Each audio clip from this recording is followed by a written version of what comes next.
Ladies and gentlemen, welcome to a beautiful opportunity that the universe allowed us to accomplish. And the universe means the Namaste Festival India, founded by Juliana Lățan. A big thanks to Victoria Gal for the chance to have you here.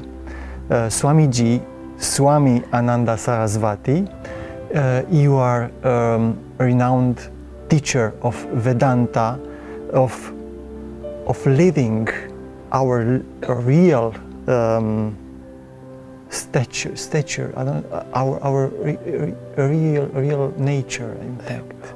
You are an author of more than 30 books translated in different languages, and we are again lucky that we have in Romanian language Yoga Vidya. It's a handbook of Indian of traditional yoga written by you. You are the founder of the yoga centers Vidya, and you are coming in fact from holy Himalayan mountains and holy Ganges. It's a remarkable place where you founded an ashram. And so, Swamiji, I will start saying to you Namaste. Namaste. And then, what is this beautiful kind of meeting people, saying Namaste and these gestures? Thank you very much. This, what you call as Indian culture. In India, we never say Indian culture. Only outside people call us Indian culture. Yes. Our culture is Vedic culture. Vedic culture. And in Vedic culture, every action is being supported by knowledge, by understanding. Nothing is being imposed. Nothing imposed? Nothing. Other than, you can say here Indian culture, what I mean is Vedic culture. Any other culture you go in the world is imposed culture. You look at your country, you look at Europe, you look at anywhere in the world. So coming back to this Vedic culture, a great culture, when we meet any person, we greet that particular person saying Namaste. Such a beautiful word, because I would like to analyze very carefully. Nowadays, if you look at, as I said, other than Indian culture, specifically Vedic culture, any other culture is being imposed. We have got a habit. When we greet somebody, we shake the hand. Where did it come from? During World War time. When the two sides of the warriors, soldiers, yes, before starting, they want to find out whether opponent is strong or not. Yes, to test the muscle test in a way. Thank you. Now what are you doing? Is it not imposed on us? What is the necessity of shaking the hand to meet somebody? Yeah. To find out who is dominant. Thank you. So if I greet you, very nice of you. While meeting, before meeting, if I want to find out whether you are strong or not, will I be able to talk to you? Will I be able to communicate to you? Will you like me? We already in a kind of micro war. Thank you very much. Thank you. That's why in Vedic culture, we have a unique way of greeting each other. First, we say Namaste, not hello, hi. Namaste. Namaste means, is Sanskrit word, Namaha te. Namaha means salutation. Te means to you. So when we greet a person, first I say Namaste, salutations to you, not what you have. This is called beauty, this is called understanding behind it. When you shake somebody's hand, you try to find out what the person has, the strength or not, warmth or not nowadays. Yes. Or you can say energy or not. Some energetic people, they also say energy is there or not. But here we say, Namaste, salutations to you, not what you have. I am least bothered about your things. But I salute to you, my salutations to you as you are. Not what we have, but Exactly. what we are. Exactly, who you are. For Yes. me, you are important, not what you have. If you are important to me, this is called, understanding. If you are important to me, what you have is secondary to me and that comes to me. Whereas if I give importance to what you have rather than who you are, will you like when you come to know that I am interested in your things? Definitely not.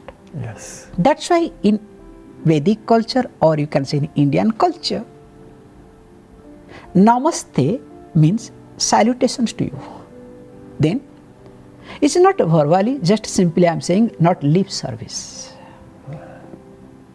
Very precious. It comes like both the hands, such a beautiful. Hand stands for action.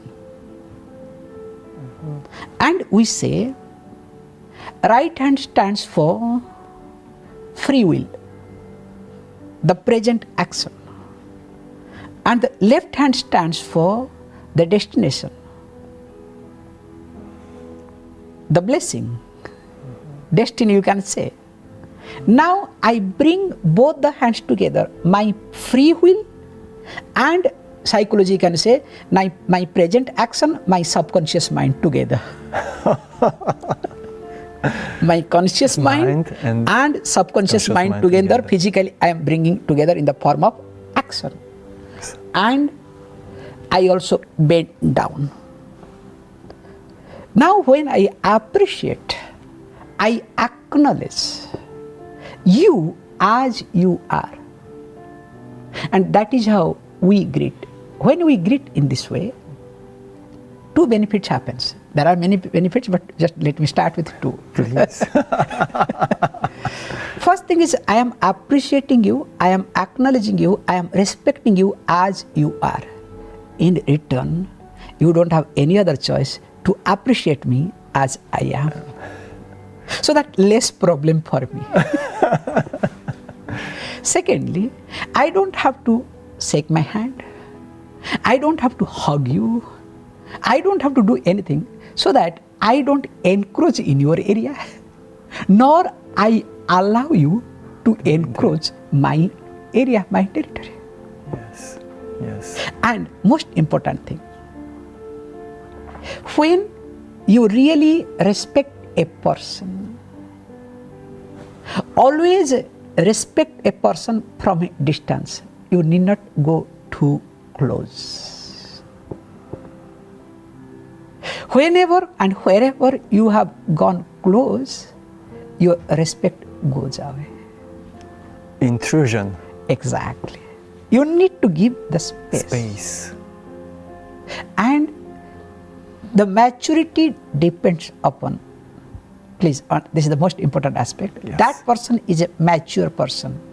Or you can say maturity always depends upon how much space you are able to give in your day-to-day life. And keeping all these factors in Vedic culture, from our childhood we have been taught, whenever you see somebody, whenever you greet somebody, say Namaste, which has no religious meaning, which has no you can say any dogma or anything, but it is just an expression. Swamiji, so many things. I will start from your last words. Okay. The maturity, it's expressed in the space that you can allow yourself and the space that you are offering to the other. True. The space means love, freedom, respect. True. We here in the West, we live in an imposed culture because we value what we have, not what we are. Thank you. The culture based on freedom are the cultures based of the value of life, of being, of presence itself. True. And then this gesture, bringing together the free will and the destiny, the conscious, the subconscious, unconscious mind, it's in fact the crucial gesture of our lives. True. I think this is also the definition of yoga. Yes, yes, definitely. See, this is what, when we bring this yoga word, when you brought it. See, yoga has got different meanings as I talk in different platforms, and especially if you look at the dictionary or if you go to the Google to search what does the yoga mean, I'm sure you will be confused. 100%. And if you are not confused, listen to New Age gurus, you will be further confused. At least Google will not confuse you much. New Age gurus will confuse much more. Much more. However, let us not get into too much in that area. So when here we say yoga, in short I'm trying to cover, all over the world, including now India, because even though yoga started in India, it traveled from India to different countries. In the process, it got diluted. Diluted. Mm-hmm. And after getting diluted, what we call popular version of yoga in West and other countries, again it went back to India. Now in India also somewhere is confused. Why? Yoga means, generally people think you have to practice. Yoga is not matter of practice. Yoga is matter of understanding, matter of living. Understanding and living. Living. You have to live, not you have to practice. Like popular version nowadays is happening, which was in West, now in India also. People highlight like yoga therapy. If you have disease, by practicing yoga, a given disease will be cured. Yes, it happens. But that is not purpose of yoga either. Here it is called practice. Because let us say I have disease and somebody said do this, practice this asana, this pranayama. Definitely it will give benefit, no doubt in it. As long as I have disease, that long I will practice. The day I feel better, will I practice? Of course, no. Get the point? Yeah. But in Indian culture, Vedic culture, yoga was part of our life. So we live. So when you live with yoga, disease does not come to you.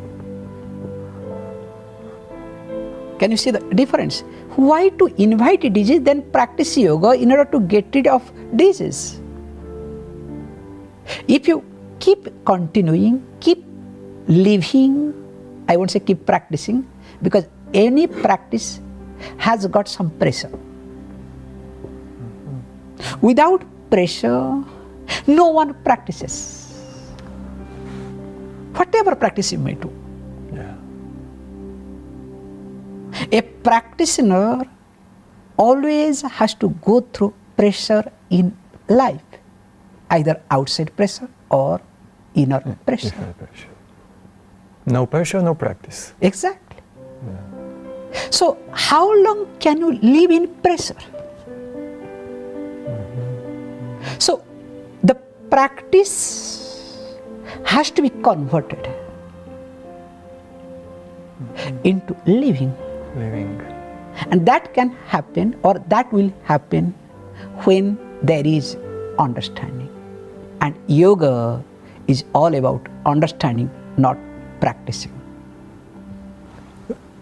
Venerable Swamiji, now you are living yoga in this moment, yes. And you gently choose the title of our program dedicated to you, from knowledge to the knower. And this is a fundamental question, because here we must have an identity, so we have to have something. True. Plus we have to have knowledge. True. And then, if I sit now in front of you, Swamiji, and I'm asking, who am I? So I feel my body, I hear you, I see you, so all the perception, all my inner representation, but still, who is watching this? True. I'm going further. It's a watcher also to the emotion of being here in the television studio with you. And then, if I try to look forward, I cannot see who is seeing, who is watching. True. I have the feeling that is nobody. True. It's quite a space. And then I get scared. Please, Swamiji. Yes. See, very nice. Always we are, let us say, designed. I sometimes use the word brainwashed. Or this is how Shastra says very nicely, because very nicely we say, Paranchi khani betrurat swambhu tasmat param pashyati na antaratman. One of the beautiful texts in Kathopanishad, one of the Upanishad, highlights. Don't worry. See, this is the first thing. Don't worry. You don't have to worry. Sky is not going to fall down. Good news. So you are only creating your illusionary world, and you think that your world is going to collapse. Nothing collapses. So, Shastra says beautifully, you really don't have to worry. Even if you are extrovert, people will say, no, you are extrovert, you are introvert. Hey, please, this is called being a judgmental. Don't be a judgmental. So here, Shastra says, don't worry, because God has created. You are being designed in such a way, all your sense organs are designed to see, to explore outside world. Eyes are meant to see outside objects. Ears are designed, meant to hear outside sounds. So also the skin, the touch, the taste, smell, all our 5 sense organs are designed. They are supposed to be extrovert. Nothing wrong in it. That's why the first job of the scripture is, the first job of the tradition is, never judge a person, never condemn a person. Wherever there is a condemnation, wherever there is judgment, that is not teaching, that is called preaching. Preaching, not Yes. teaching. The preachers, not the teachers. Exactly. There is a big difference between a teacher and a preacher. A preacher always will condemn you, whereas a teacher will never condemn you. Yes. And here, the Shastra, the scripture highlights, you don't have to worry. Basically, they are supposed to be extrovert. And you are extrovert, what is wrong in it? But you have intelligence. You can close your eyes. Stop seeing. Now you can direct all your sense organs with the help of the mind to explore what you ask this question inside.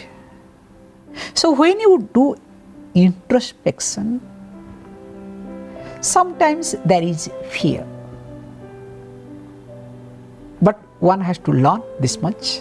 This is called one has to really live with a teacher. Living with a master, one learns this teaching takes place. So when you close your eyes, or when you can say when you start introspecting, so there will be some type of panic.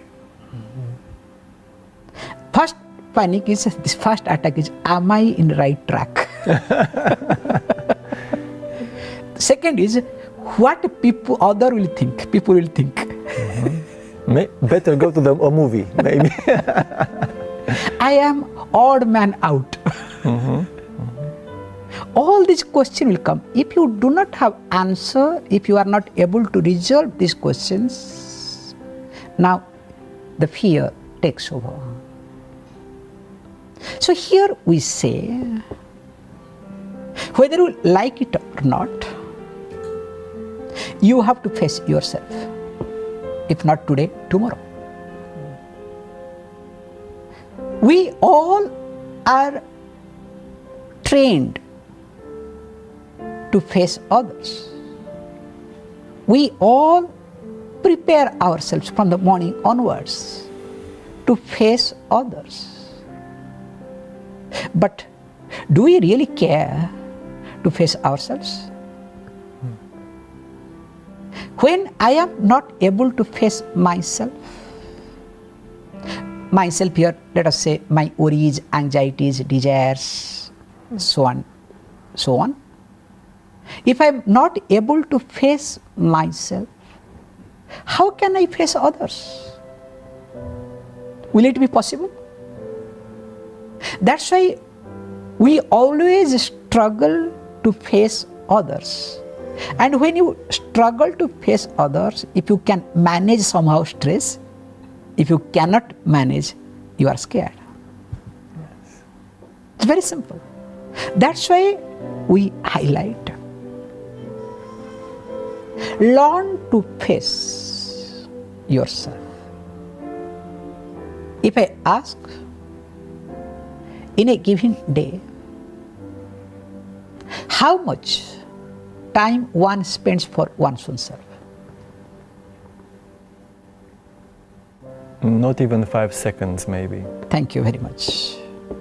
As a father, lot of time goes. As a mother, as a husband, as a child, as a citizen, as a worker, all the time we are spending, or all the time is being spent for others. Yes.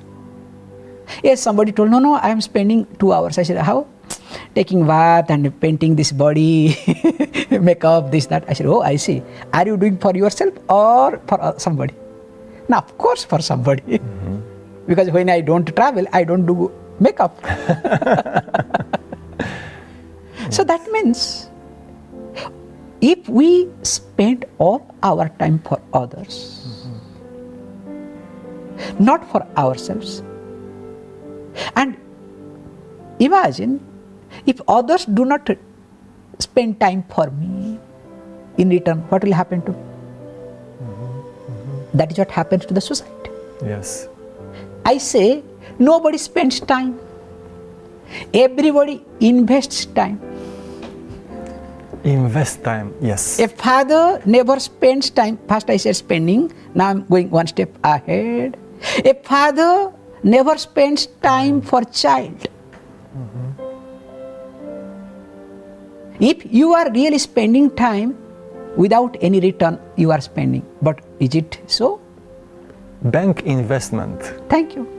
So you invest your time with the child, in return you expect when you become old or when you are in need, your child must come to you. Now same child when grows up, he will ask what? Why did you spend and why are you asking? So learn to spend. And that will happen when you give some time to yourself. And it should be in our agenda, in our day-to-day life. As a father, as a mother, as a wife, as a husband, as a child, whatever roles I am playing, very good. Also, I need to play the one who is playing all the role. I need to spend some time with the actor who is playing all the roles. And moreover, if the actor is not taken care, can that actor play the role? That is what psychology highlights, multiple personality. We all are having multiple personality.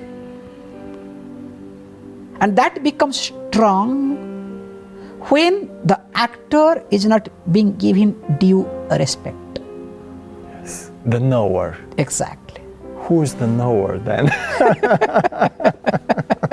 The root, the source of all phenomena, in fact. Exactly. See, what is happening to all of us? We say our birthright is ignorance. We all are born with this capital called ignorance. We have to appreciate, nothing wrong in it. The capital of ignorance. Exactly. So, as an ignorant person, I was born. This is the beautiful point to be noted. As an ignorant person, I was born, or because of ignorance, I was born. But I must die with knowledge. I must live for knowledge. But unfortunately, an ignorant person who was born gathers some information, does not respect knowledge, uses knowledge, and in the process becomes arrogant. So ignorant person becomes arrogant, not wise. So we all are day by day becoming arrogant. And to strengthen our arrogance, we need relationship, we need power, position, different type of vehicles, all sort of comforts. Not for anything, just to establish, just to prove our arrogance. Yes.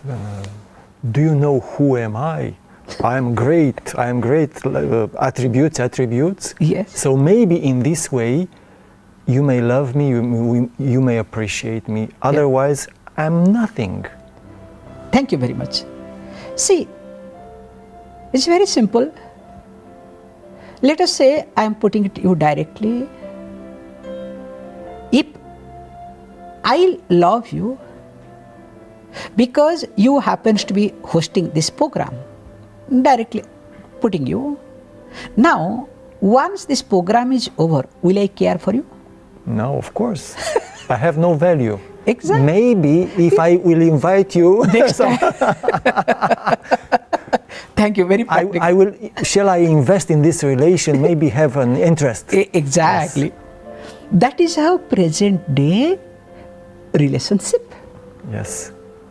Suppose if I look at you as a person, and of course you happens to be a anchor or a host who is hosting this program. If I talk to you as a person, And of course, I am part of not only this program, any number of programs. You are a television person, in fact. Thank you.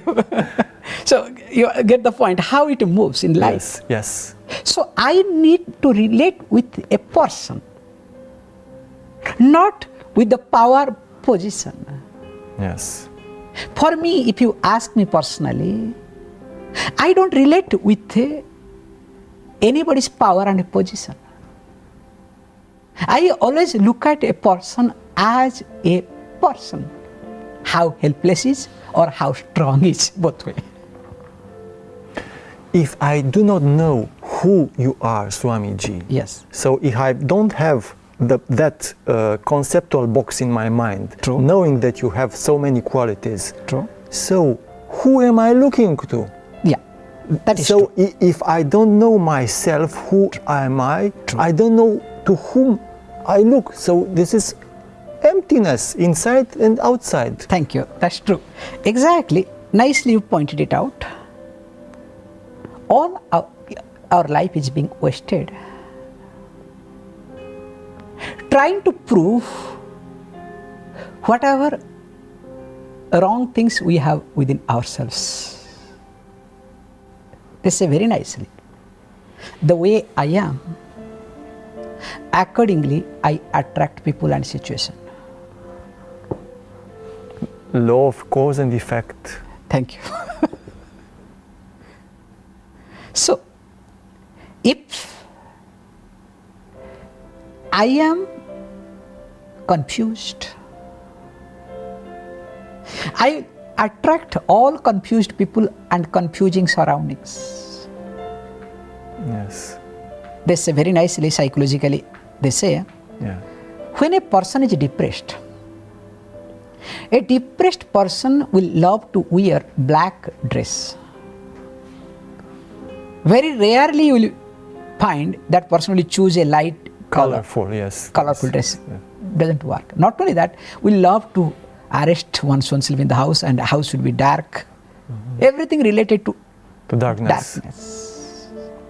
Because the surroundings comes based on the mind. Mind loves that sort of surrounding. Now, in the same way, if you look at whatever we are looking for, or you can say based on our way of thinking, we attract people, we attract situations. It is our own thinking.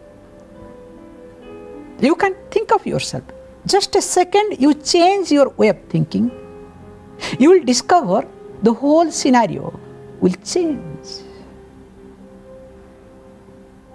So it is me who has to change, not the world.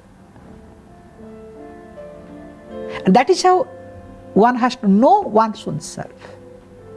Because we are very happy and comfortable to know others, to know everything, so that I can change everything and everybody. That's the logic, that's the psychology behind it, nothing else. Yes. I want to remain unchanged. I think, this is language they will say, I think I know everything. But everybody must change. Hey, remember, nobody can change anyone. Please remember this thing. Neither I can change you, nor you can change me. Remember, this is very clear. No one in this universe can change, including God. Look at any religion. We say in Hinduism, let me start with Hinduism, bringing it here. Lord Krishna could not change Duryodhana. Had he changed, then war would not have happened. Lord Rama could not change Ravana. And in Christianity, let us look at, Jesus could not change others. Had he changed, he would not have been crucified either. Nobody can change. One has to really understand this point. I cannot change you, nor you can change me. But the capital but. exactly. Yes. But when you decide to change, I cannot stop you either. And I can be the cause, or I can facilitate, I can help you to see the change, but I cannot change you. The job of the teacher, the job of the God, the job of the society is to make you to see that there is a change, but not to change. And that will happen when a person knows more and more oneself, rather knowing others, knowing surroundings, knowing everything. And moreover, we say the lifespan is very small. There are many things to know, and moreover, every second everything is outdated. 2 years back, the phone that you got is outdated. Yes. The laptop that you brought is no more. You need to learn. That is how the Windows started coming one after another. I don't want to get into too many complications. Yeah. You have to learn. Yes. You have to update. So if lifespan is so less, there are many things to learn. Will it be possible to know everything? Wow. No. Impossible. Yes. But there is something possible. To know myself, the knower, the one who wants to know, why wants to know. If I ask this, beautifully I can phrase it here. The secret behind, or the impulsion behind knowing everything. Please. Why? Yeah. So why I want to know? Let us say when I come in, you wanted to know. It's just example taking yes. it, not please don't take it seriously. Or let us change this example. No, please, I take seriously, so please. No, I'll change it. Let us say I go to somebody's house. Yeah. Or you go to somebody's house. Yes. That person wants to know you. Why that person wants to know you? So that he can use the knowledge to prove one's own self as a host, as a owner, as something. So as a mirror. Yes, you can say as mirror, but deep within, subconscious mind pushes here to prove one's own self. To prove. Somewhere or other. The need to prove. Need to prove. Yes. The more you want to prove to the society yes. or others, the more you need to know. That's why if you look at, observe a child. Child asks few things just to know, not to prove. Yes. That's why when you know just to know, you are a happy person. Whereas when you know to prove, most unhappy person. We have all information with us. We are most miserable people in the society. In this imposed culture. Exactly. Yes. Based on proving. That's why we say life is to live, not to prove.